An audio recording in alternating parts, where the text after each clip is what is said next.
তাপসের বাবা ছিলেন বড় তন্ত্র সাধক।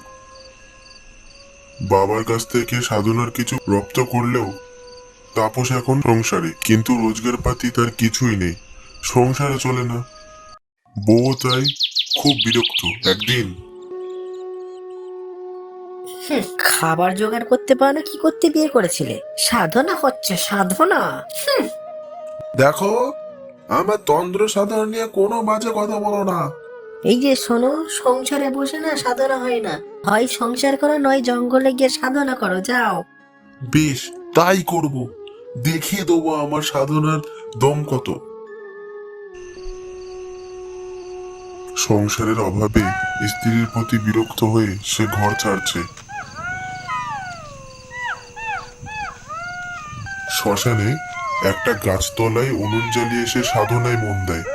চারপাশ অন্ধকার, বিভিন্ন জায়গায় শেয়াল কুকুর ঘুরঘুর করছে। দেখা দাও, দেখা দাও হে দেবী ডাকিনী, মহামায়া পিশাচিনী চঞ্চলা। মাগো, তোমার সাধনায় জীবন কাটিয়ে দেব, তোমার পায়ে আমি নিজেকে সমর্পণ করছি মা।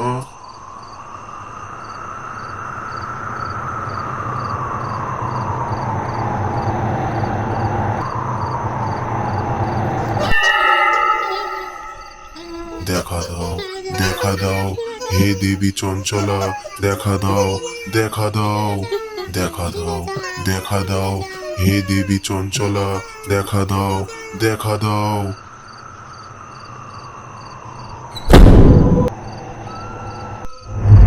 যা যা, তোরা এখান থেকে যা।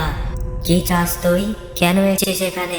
দেবী, দেবী মা, ময়া মা, এসেছো মাগো মা। বল বল, কি চাস তুই? মাগো মা, আমি তন্ত্র সাধনা করে সংসার ত্যাগ করে বেরিয়ে পড়তে চাই। কর্ম না শেষ হলে সাধনা হয় না। তুই ফিরে যা, ফিরে যা। না না না, আমি ওই অভাবের মধ্যে ফিরতে চাই না মা। ফিরতে তোকে হবেই, কারণ তোর জীবন এখনো বাকি। যা যা, ফিরে যা। বেশ, বেশ, তাহলে আমাকে অর্থ দাও, যাতে আমার কর্ম করতে কোনো যন্ত্রণা পেতে না হয়।